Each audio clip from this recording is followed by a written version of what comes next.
Well, good morning, everyone. And I start by simply acknowledging that yesterday was just an extraordinary day, and I had really powerful feelings of pride in the school and in all of you who did so many different things.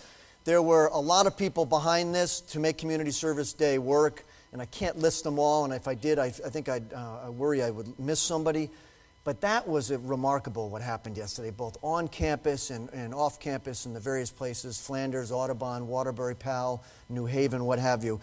That is us at our best, and I just think we should give ourselves a round of applause on just a great day. So, well done.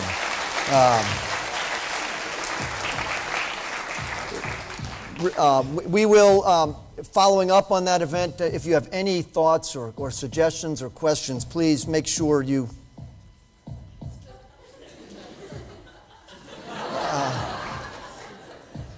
Charles, can you hear that? You know, I was ready to give a talk, but not to do it to the... Okay, good. There we go. So I had a student... I want to talk about 5 quick things today. And I guess the basic thrust of the talk is this. I want to explore with you 5 areas of school life and try to suggest the spirit that's behind our expectations, okay? And it comes because I had a student last week ask me about the sanctuary clause. And I suspect most of you know what that means, but I'm not sure you understand all of it. And that made me think, there are some things we do here where we have really clear expectations, not necessarily rules, or in some cases they're rules or just broader philosophic practices. And I want you to understand why we have them. That is, I'm not interested in talking about all the details, but I do want to talk about the spirit behind them. So let's start with sanctuary. And I'll talk about 5. I'll try to go quickly. It's not a downer of a talk, but it's serious. And I want to try to suggest that behind these areas, which range, as I say, from extremely serious, like something like sanctuary, to less serious, like dress code, there's a philosophy that guides what we do. So let me start with the sanctuary. By the way, raise your hand if you have had a talk in the dorms or elsewhere about the sanctuary clause and the sanctuary practice. Okay, it looks like most of you have heard that. But I was at a meeting last year with the school monitors, and we were talking about sanctuary, and it was really clear to me that even at that time, and this was in January, there was some confusion about what sanctuary means and why we have it. So let me give you the quick background and the spirit. Here's the spirit. The spirit of sanctuary was to create safety. As simple as that. The spirit behind the sanctuary clause was to try to find a way in which we could allow students to do what was difficult but also right. And that is, how do you respond when you see a peer who's in really bad shape physically because they've been smoking too much or they've been drinking too much? And how can we help that? Well, here's what happened. I can't remember exactly when, but sometime in the early 1990s, I was a faculty member, I wasn't head. We found a faculty member was out walking her dog in January or February, heavy snow, cold night, and she found a girl who was passed out in the snow near one of the fields. And she was completely passed out, wasn't dressed in coat and clothing like that. And she immediately got help, got her to the health center. The girl was treated, and the story ended up with a happy ending. She was okay. But what we found out when we looked at this was that a group of her friends knew about this. And even as that girl was outside, they were trying to figure out what to do. They wanted to help her. They weren't strong enough to pick her up and carry her. They knew that she was in danger. It was freezing cold. She was in a drift of snow. But they were scared. And in the course of the conversations, they said, but we didn't want to turn her in, because if we did, she would get suspended. And she would have a DC, and it would be on her transcript, and then you can follow what went there from there. And that she would never get into college and her life would be over. And you know, you think about that and say, that sounds extreme. But in fact, at that moment, for a group of sophomore girls, I completely understand that.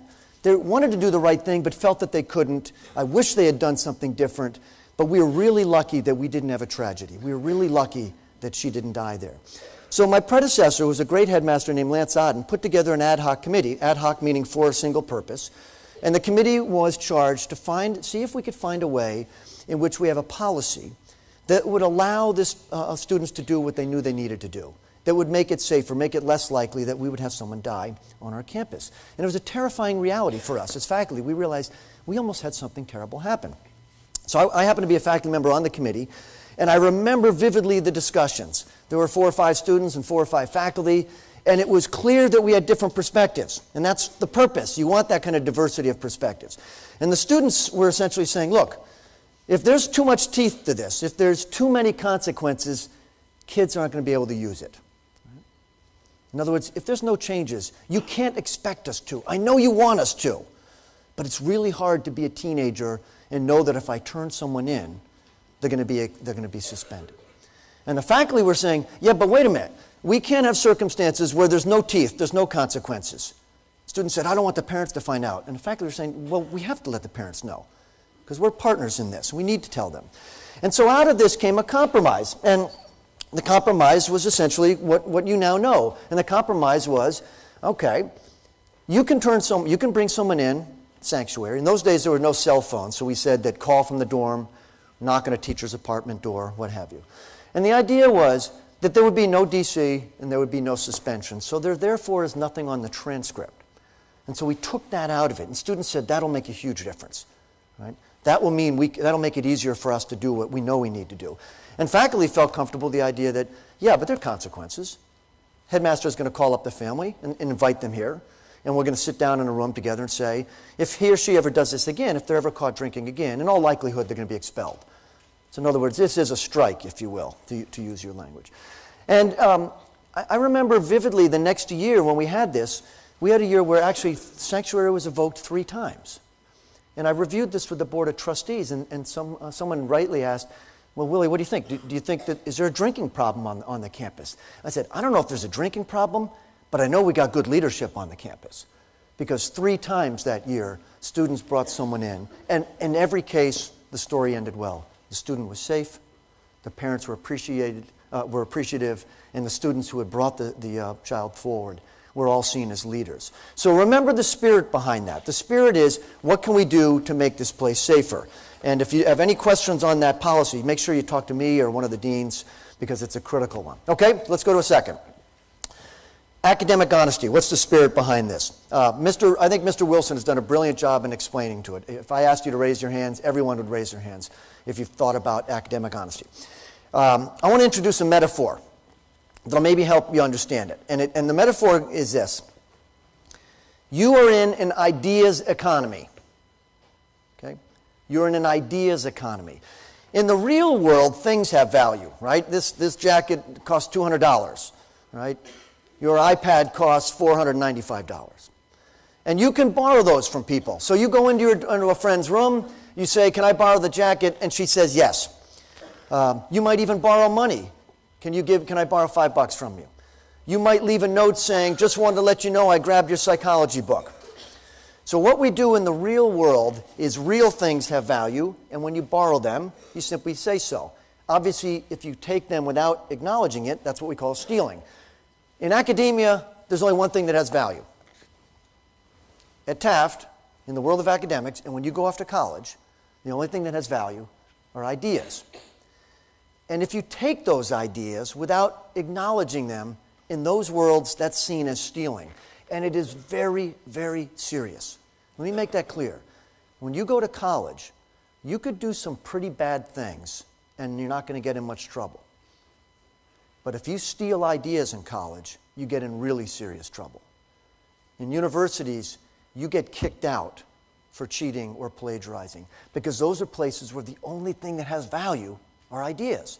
Let me tell you what I mean by that. Some of you know, my parents are both retired professors. And as a boy, I watched how hard they worked. So my father was a history professor, and I don't think he ever got rich doing that, but I know that he worked really, really hard to contribute to the world of Roman history. And I'd wake up mornings and I'd see him at 5 in the morning awake, sitting in a bathrobe and a chair, and he might be reading in Latin or Greek or German or French or Spanish or Italian, and he'd write a book. And if he didn't write that book, he wouldn't have a job. That was his livelihood. So imagine if he picked up something someone else wrote and he saw his idea in there and it hadn't been acknowledged. How would he feel? if it was acknowledged, cited, he'd say, well, that's what scholarship is. You're borrowing other great ideas. And I'm flattered. I love the fact that he took an idea, used mine, and took it somewhere else, and came to a higher understanding of something. But if you take it without acknowledging it in the world of ideas, in academics, that's a really serious offense. So when you think about the academic honor code, in the ways in which you can contribute to it, in the ways in which you can ensure that it is safely passed on, think about that. Think about the fact that we are in an ideas economy. Scholarship is borrowing others and using those ideas, but it also means you have to acknowledge them, and otherwise, obviously, it's cheating. So that's the spirit behind academic honesty. Let's go to a third one. Again, I think in a way I'm sort of going down in importance, but this is still important. Dress code. Okay? What's the spirit behind our rules on dress code? The spirit behind this is different events and different places have different expectations of how we dress ourselves. And the reason we have a class dress code is that we think that the business we're involved in during the day is really serious. Right? Learning is serious, and we want to dress appropriately. We want to dress in a way that reflects that seriousness. Now, by the way, you would know from looking at schools, you recognize that Taft is sort of in the middle. At one end, of course, is a school that's got a strict uniform, and at the other end are schools that have no dress code at all. And I believe that if we really think that what we're doing is serious, every day from 8 to 2 or whatever, we need to dress in a way that reflects that seriousness. So I wear a coat and tie, and you wear a collared shirt and khakis or a dress. Okay? Now, the location in the event matters. And you know this. I bet a lot of you at the end of the class day, when you go up to your dorm room, you immediately get into something more comfortable, and that's totally appropriate. You want to relax. You got a favorite pair of sweatpants. You got a sweatshirt or a sweater you put on. So different spaces have different expectations. I remember I was on the beach 2 summers ago, and Nauset Beach out in Cape Cod, beautiful, warm, sunny, late afternoon, and a guy with a tuxedo starts walking down the beach. I mean, it's just the most bizarre scene I've ever seen. And then the woman in the wedding dress comes along. So clearly it's going to be a wedding, and unfortunately the photographer was late, so they had to stand on the beach for about an hour looking like idiots. Because the expectation, obviously, of the beach is that you're wearing a bathing suit. So you can go the other way. Now, how many of you have read the story A&P by John Updike? Any of you read that? Yeah, okay, half the schools read that. Why does this female character in the story, Queenie, why is she so provocative?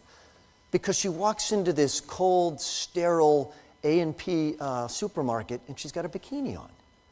And remember, the narrator can't get over it. His eyes are like this. So how you dress, it'll depend on where you are. Now, I'll give you another example. I had 2 grandmothers, sadly neither alive today, but they're really important to me when I was younger. Some of you may recognize this kind of thing. One of them was incredibly proper, very refined. And when she would come and visit us, we would have tea in the afternoon. And God forbid, I would have gotten a lecture if I showed up with a T-shirt and jeans to have tea with Noni. Because Noni, when you met with Noni and you had tea with Noni, it was a very formal thing. My other grandmother was an avid outdoors woman. She was a gardener. There was a kind of rough and tumble quality to her. And so she would come in after being in the garden, and she would have branches in her hair, sleeves rolled up, scratched. It didn't matter what you were wearing. But I learned at an early age that there were different expectations. So you need to think about that as well. So my simple point is the spirit behind the rule is that the different spaces and different events have different requirements. And the class dress is a way in which we say what we're doing during the class day is serious, so you dress that way. Okay, let's go to a fourth one. Fan behavior, fan conduct. Okay, what's the spirit behind our expectations? Here's the spirit. The spirit behind our expectations is that we will conduct ourselves in a way that both reflects and increases the pride and spirit we have as a school. That's the basic spirit behind the expectation. That what you do and what I do and all of us do will reflect and increase the pride and spirit that we have as a school. Now, you should know there are actually some Founders League rules. Let me just quickly review them because these are the bylaws of the league that we are in. And they won't surprise you, but one of the bylaws says that the head of school and or others like the athletic directors address the school on matters of sportsmanship. It's very straightforward. I'm reading directly from the bylaws. Fans cannot run up and down sidelines. They cannot call to players, coaches, or officials in an unsportsmanlike manner. They cannot go onto the field of play. I think I put in parentheses, by the way, if we win in overtime, do go on the field of play. You cannot stand near the opposing team to taunt or heckle them. Those are rules that are, by the way, also in the NCAA. You can't stand behind the bench, for instance. And you cannot engage in cheers that are profane or mocking or deface or damage property. So those are the rules in the league that we belong in. They're straightforward, and I think they make perfect sense. I would say a couple points. We obviously have Taft cheers. That meets the criteria of the spirit. Increase, right, and reflect the pride and spirit of the school. So those cheers that we all know well. I think those cheers that are directed, in a sense, at a person, but are okay, would include things like fundamentals, right? Coaches nervous. Those are appropriate. I think those still fall into the spirit. It reflects the pride of the school. The ones that do not, though, are those that are directed and harmful or profane or humiliating, aimed at a particular athlete. Those are not appropriate. And by the way, those are the hardest, and you need to referee yourselves. And you may sometime engage in a cheer individually or as a group and have a faculty member or another student say, you know what, that's really not in the spirit. The spirit, again, we go back to that, is to reflect the pride, right? The spirit of the school. And so there are comments which you could make individually, and I would implore you and leaders in the group to say, hey, knock it off. That one's not good. Right? Or maybe a faculty member is going to come up, and they might even reference this talk. What's the spirit behind the expectations? I don't think that's appropriate. And by the way, I think those can be mean. I was up at I won't say which school. It was a rival school, a really big rival. And it was at a field hockey game, and I talked to Miss Ryan about this. And after the game, we found out that there were fans who were making comments that were so derogatory. I mean, they were really disgusting towards our girl athletes. And I thought that was completely inappropriate. And my takeaway was, we would never do that. How does that reflect the pride and spirit of the school? So of those three areas, the school-wide cheer, that's a no-brainer. Those are great. Those 4 or 5 which are, I think, acknowledged as acceptable, they're not really harmful. I don't think any coach on a basketball game, I don't think the volleyball coach at Choate took offense when you guys started chanting that he was nervous. But the ones that you have to watch carefully, I think, and you have to referee yourselves, and I will call you on it, and faculty will as well, is if they are those targeted ones which can be mean or profane or humiliating. What does it look like when it's done well? I saw that volleyball game. That was amazing. I mean, you couldn't squeeze another person into the bleachers. We had, it looked like the whole soccer team was doing some, crazy cheers, and Ezra was adding some new ones for us. And I thought that's what it should look like. Eric and Dean got over there. We got cheers going. That's fantastic. And I would even say this, by the way. I was standing near a Choate parent who said to me, I couldn't believe this. He could tell I was a Taft, fan, and we made small talk. And I said, well, where'd you come from? He said, well, you should know. My daughter said that if we're going to come to any game this year, and this is a long flight, if we're going to come to any game, she's told us, we got to go to the Taft game because they got the best fans in the league. And he was filming you all. He was filming you guys. It's a great moment. Last one. Okay, last one, and as we've really gone down to less and less important. We started with the idea that we have a sanctuary clause because you need to understand it because it may save lives. We end with this question. Music in public spaces. Yes. Music. So, what's the spirit? When we play music, there's a big, I can see some of you looking at me because I know you know what I'm going to say. There's a big difference between what you listen in a private space and what you listen to in the public commons. Okay? Now, the most private space is headphones. And of course, you can listen to anything you want with your headphones, your earbuds. That's fine. What about your room? Is that a private space? Yeah, somewhat. It's certainly more private than, let's say, the main hall, but you have a roommate possibly. Someone might come in. A teacher might knock on the door, come in. It may be a weekend, and your roommate's parents come up to visit. And of course, you might have a roommate. So you have to think to yourself, what I listen to here is in fact in a quasi-public space. And then there are public spaces. What are the public spaces? Well, the PA system in the gym before a game, or in the hockey rink before a game. The main hall. A sunny day in Centennial Quad when you've got your speakers out there. And obviously, my favorite, the weight room. Okay? Yes, the weight room. Reminder, it's a public space. Now, this is not a question, by the way, of whether I like a particular song or not. But if it is a public space, and we acknowledge it is, like these others, you have to recognize that when you enter a public space, you give up some of your rights. In the law, the principle goes something like this. My fist is allowed to travel as far as it wants until it meets your nose. So I am permitted by law, in essence, if you use that principle, to extend out as far as I want. But as soon as it becomes part of the public space and hits your face, I'm not allowed to do that. So you might think of music in those terms. And I feel that I've been hit in the face with some of the music up there. Now, I sometimes find myself, are you telling me in that entire playlist, you do not have a song that doesn't have F-bombs every other lyric? And there are times when I'll see someone go over and they keep looking and they don't have any. Now, I don't know how many is right and how many is wrong. I do know that when I play, well, I don't know, Eminem, you're going to have a tough time, right? You know, I'm not afraid. Look at the lyrics in that. So you may love that song. And I think actually it's a pretty interesting song and it contributes a lot into that world. But it's got F-bombs, crap. Well, I shouldn't say this.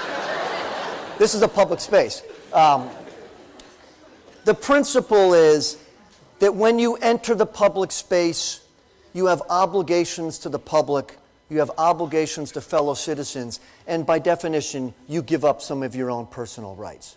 And I think that's understood, it's to be expected. So the spirit behind that is, there's a big distinction between your private space and your public space. You need to recognize it, and occasionally someone like me or others will call on you on that and remind you, and I want you to always come back to the spirit of that.